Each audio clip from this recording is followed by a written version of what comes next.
In today's video, I'll show you how to make a custom Mezco style Winter Soldier, and stick around because surprisingly, it was pretty easy to make. I want to say 70% of this kit is already done thanks to _tarnished_. I'll leave the link in the bio. He's like, I got you. And these are the following videos of him making the process of this whole thing. This whole thing is together, so I wouldn't try to remove it, especially because this is really specific. And as you can see, the other part, this is just like a single joint. So it does that open butterfly. Since this is smaller, as well as it has a peg in there, it'll be a snug fit. So I'm about to show you how it looks. So I have that bicep, I have the forearm, and I also have the shoulder. It's on my fodder bin. Right, so the new issue now is this is a whole solid piece, and then this is that joint, and then this is the other joint. What I can do, I can cut this cylinder off and then make like a small hole with a Dremel that's not too wide and is small enough, and basically just heat it up and then boom. He didn't have the elbow part, but that's fine, I'll take care of that. I just gotta dye the pants black, dye this jacket black as well. Let's go ahead and take it apart. Do you really know how to play the game? Then tighten up.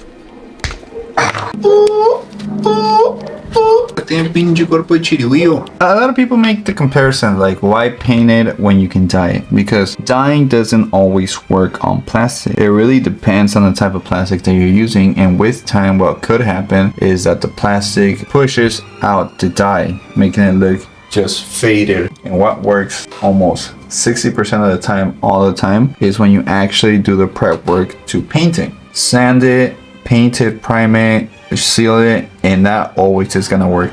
I'm gonna leave this drying. Now let's work on the middle arm. So look, this is a modification. You made a hole inside there and it just pegs in, and I mean, you did a pretty good job, man, because take this apart. I can try and make the lines on there too. Yeah, let's go ahead and try that. Oi. The way that I did it is with the X-Acto knife. I did a little line, I did the cut, and then already within the cut, I just wiggled it just so I keep on opening that space. And I think I'm gonna apply some heat to see if it will open it up. If not, I'll just repeat, wiggle, wiggle, wiggle, wiggle. So there's a bit of a split there as well. You can see that. I'm gonna go ahead and put some super glue on the inside just so it all melts together, and most likely is going to be covered up by the star I'll be sculpting, hand sculpting. I forget the context, but I'm pretty sure I was being told something really funny. Anyway, back to the video. In this part, basically what I'm doing is I'm laying down a flat surface of green stuff so I can later edge out the shape of a star. This was really difficult, so I ended up cheating because I grabbed a Captain America shoulder pad star and I just stamped it into this shoulder, and then I got a better impression. And now you can clearly tell this looks more like a star. Please, I'm a star! And then the head, I got it from Hide in 3D. Shout out, link in bio. So this time, I did not sculpt this out. Hide in 3D had it on these 3D quotes, and it looks pretty good. Honestly, it's not too comic, it's not too MCU, so it's right there in the middle ground, which is what I like. While I'm prepping this head so I can paint it, I'm gonna go ahead and answer the most common questions I get. The program I use for sculpting is ZBrush. The paints that I use are Vallejo paints and Tamiya. The way I do eyeballs is I use a wet palette and I thin it out so I can actually just dab the color of the eye, and then with the magnifying glass just go in and be really, really delicate and try and do the iris and the rest of the components of the eyes. The way you avoid paint rub is by sanding, priming, and sealing. If you play with it and it still keeps on rubbing off, you repeat eventually until that doesn't happen. Here is the painted head. Now a word from our sponsor. Hey, I don't know if you knew this, but you know I have an Etsy. In the Etsy shop, what you'll find is painted sculpts of the work that I'm currently doing. Hulk, Spider-Man, Winter Soldier, all those characters are going to be available through there. I'm going to have painted and unpainted, so you choose which one you want, and I'll try to send it out as soon as possible. Just as a way of appreciating those people that have done surveys, here are the surveys of people that have gotten the items that I've sold. And now you guys made it to the video, so I just want to say thank you guys. I really appreciate you guys checking my stuff out, and more to come. So make sure you favorite the shop, or you favor any other item, or if there's stuff that's not in the shop but I've done before, send me a message. I'll most likely paint it for you and send it out. So thank you guys. Now back to the video. The green stuff is already dried up. I'm gonna go ahead and paint the chrome on top of it and try to match the elbow to the actual metal of the arm. I'll be using some steel color here, and I'll probably have to do a couple dark washes just so it's darker like the actual arm. So let's go ahead and do it.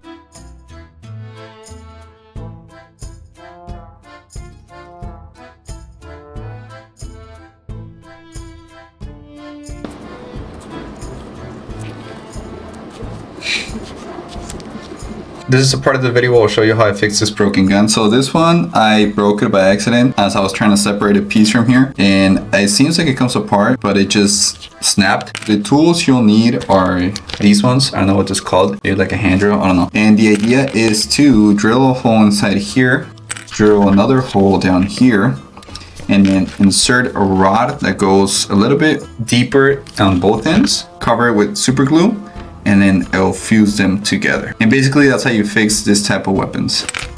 Let me see if any of these might be useful.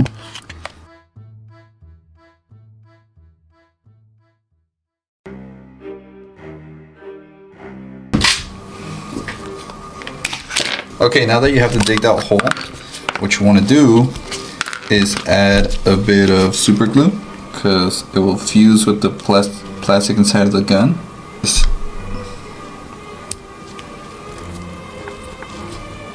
Give it a twist. That's good enough, whatever. And there's a bit of plastic stress there for the black, but we can just cover that up with some paint. Good to go, good as new. If you made it this far into the video, make sure you like and comment the salute emoji. As a thank you, I'll sing you a little song. Excited to see your face, hold me, console me, and then I'll leave without a trace. For the boots, I'll just be using Vallejo black primer. You just dab it in where you see paint rub, sand it off, seal it, you know the drill. So besides this head, he also did this head that has goggles on it. So I'm gonna go ahead and paint that one as well just so I can have an alternate look. So this trick, I learned it from Decent Customs, where basically you grab this vanilla resin, and because it is some way like stainable because it's so like white, so I grabbed skin wash and I grabbed a little bit of this Tamiya translucent red, and then I mixed it up and I just like stained it like this, and I basically got like this skin tone. But yeah, I'll also have painted and unpainted versions of these heads on my Etsy, so go follow that. When it comes to this method, basically what you're doing is that you're dabbing away watered down paint and then taking away the excess, so it just gives it like a stained look of the skin. You keep doing that in layers and it's just gonna look like how regular skin looks like, translucent in a way. This is my first time doing it and it worked out pretty good. I wasn't doing like a big surface, not like an actual face, just a forehead and the eyes. The way I did the goggle look is I layered a black primer as a base, then added some metallic to the lenses. After that, I used the Tamiya red clear color so I can layer that on top of the chrome so it could still shine through the chrominess. I don't know if that's a word, but basically it looks like it's shining. Now that we have the heads finished, let me go ahead and show you the end result.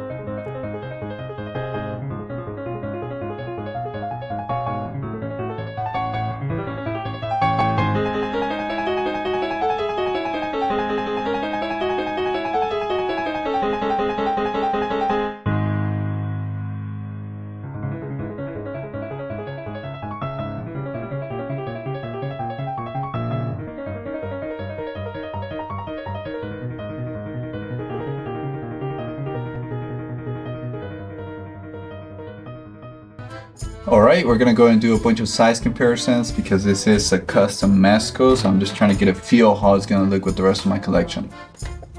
Here it is with some Punishers. Here he is with a couple of the Captain Americas from Marvel Legends. Unfortunately, I don't have any Mezco ones, but let me go and show you the rest of my Mezco figures. That's all the official Mezcos. Now let me go and show you the unofficial Mezco style customs I got. Alright, Here it is next to all my cloth goods figures. Seems like it scales pretty good. I mean, it's primarily just using Mezco parts other than the straps and the... Yeah, that's the only like third-party part that I got. Everything else is like Mezco. I almost forgot, but here it is compared to the Marvel Legends one. This one is more, of course, of a comic style. I mean, the head overall is just whack, as you can tell. But fortunately, the heads do fit this Marvel Legends. Let me show you. The sculpt is by Hide-In 3D. I'll leave the link in the bio if you want to download it yourself. And then here he is with the rest of my collection. Let me know if you like it. Let me know if you're gonna do this custom as well. As I mentioned, all these heads, I think primarily these 3 or 4, actually the 4 here, they're gonna be all available on my Etsy. Subscribe, follow, do all that stuff. Stay tuned for the next video, because you might like it. Bye.